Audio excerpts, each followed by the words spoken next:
Hi friends అందరికీ. చెప్పాను కదా ఫ్రెండ్స్, మా ఇంట్లో అయితే కర్రీ మటన్ బ్లడ్ తెచ్చాడండి. అదైతే ప్రిపేర్ చేస్తున్నాను. ముందుగా బాయిల్ పెట్టుకొని కొద్దిగా ఆయిల్ పోసి అది వేడెక్కాక ఆనియన్ అండ్ పచ్చిమిర్చి కొద్దిగా పుదీనా అయితే వేసి వేగనివ్వాలండి. చూడండి ఫ్రెండ్స్, అలా వేగనివ్వాలి. ఎంత బాగా ఉందో చూడండి ఫ్రెండ్స్. అవి వేగిన తర్వాత కొద్దిగా పసుపు అయితే వేసుకోవాలండి. పసుపు వేసుకున్నాక అది మొత్తం మిక్స్ అయ్యేలాగా కలుపుకోవాలండి. తర్వాత కొద్దిగా అల్లం పేస్ట్ కూడా వేసుకోవాలి ఫ్రెండ్స్. చూడండి నేను ఏ విధంగా చేస్తున్నానో అలా చేస్తే బాగుంటుందని. మిర్చి అయితే కొద్దిగా ఎక్కువ వేసాను ఫ్రెండ్స్. ఇందులో అయితే మిర్చి అయితే కొద్దిగా ఎక్కువ వేయడం వల్ల టేస్టీగా ఉంటుందండి. చూడండి ఫ్రెండ్స్, కొద్దిగా అలా వేసి కలుపుకున్నానండి. అల్లం పేస్ట్ అయితే అల్లం పేస్ట్ అంతా మిక్స్ అయ్యే వరకు కలుపుకున్న తర్వాత మనం ఫ్రెష్గా కడిగి పెట్టుకున్న మటన్ బ్లడ్ అయితే వేసుకోవాలండి. చూడండి ఫ్రెండ్స్, కలుపుకోవడం అయితే అయిపోయింది. ఇదైతే వేసేస్తున్నాను. గిన్నెతో వేయడం రావట్లేదండి, అందుకోసమే నేనైతే పక్కన పెట్టేసి చేతితో అయితే వేస్తున్నానండి. చూడండి ఫ్రెండ్స్, అదైతే ఫ్రెష్గా కడుక్కోవాలండి. లేదంటే అందులో అక్కడక్కడ వెంట్రుకలు అయితే ఉంటాయండి. అవన్నీ చూసుకొని జాగ్రత్తగా కడుక్కొని కర్రీ అయితే ప్రిపేర్ చేసుకోవాలండి. నేనైతే ఈ విధంగా చేస్తాను ఫ్రెండ్స్. చాలా టేస్టీగా ఉంటుంది, చాలా బాగుంటుంది కూడా. అలాగే మొత్తం మిక్స్ అయ్యే వరకు కలపెట్టుకోవాలండి. కలుపుకున్న తర్వాత కొద్దిగా సాల్ట్ కూడా వేసుకోవాలండి. సాల్ట్ వేస్తే కొద్దిగా అనేది మగ్గిపోతుందండి. ఆ పీసెస్కి కూడా సాల్ట్ అనేది పడుతుంది మంచిగా.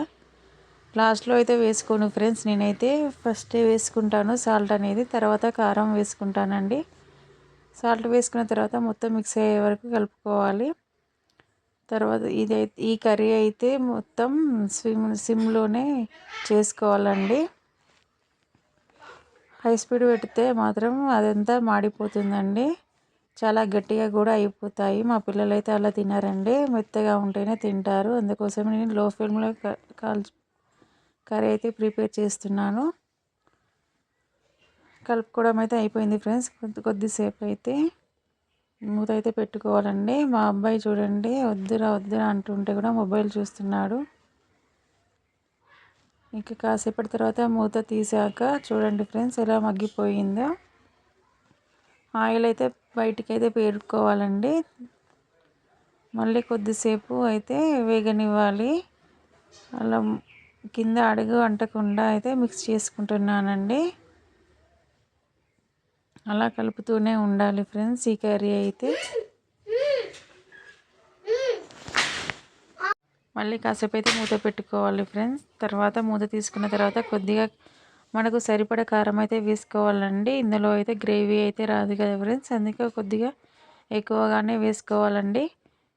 మా ఇంట్లో అయితే కారం అయితే ఎక్కువ ఉండదు ఫ్రెండ్స్. సో నేనైతే కొద్దిగా ఎక్కువనే వేసుకున్నానండి. కారం వేసుకున్న తర్వాత కలుపుకోవాలండి. మొత్తం పీసెస్కి పట్టే వరకు కలపాలండి. అలాగే తర్వాత ఇక కారం వేసుకున్న తర్వాత కొత్తిమీర కూడా వేసుకోవాలి ఫ్రెండ్స్. కొద్దిగా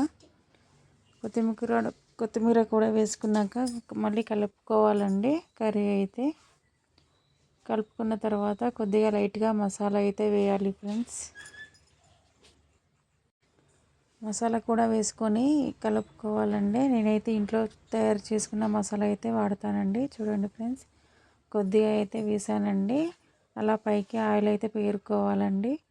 ఆయిల్ పేరుకున్న తర్వాత కర్రీ అయితే చాలా బాగుంటుంది కదా ఫ్రెండ్స్. మాకైతే అలానే ఇష్టం అండి. ఇక మసాలా వేసిన తర్వాత అయితే కర్రీ అయితే రెడీ అయిపోతుందండి. ఈ కర్రీ అయితే లో ఫ్లేమ్లోనే చేసుకోవాలి ఫ్రెండ్స్, మర్చిపోకండి. ఇలా ట్రై చేసి చూడండి ఫ్రెండ్స్, చాలా బాగుంటుంది. చాలా టేస్టీగా ఉంటుంది ఫ్రెండ్స్. చూడండి ఎంత కలర్ఫుల్గా ఎంత బాగుందో. కర్రీ అయితే రెడీ అయిపోయింది ఫ్రెండ్స్. ఓకేనా మరి, బాయ్ ఫ్రెండ్స్.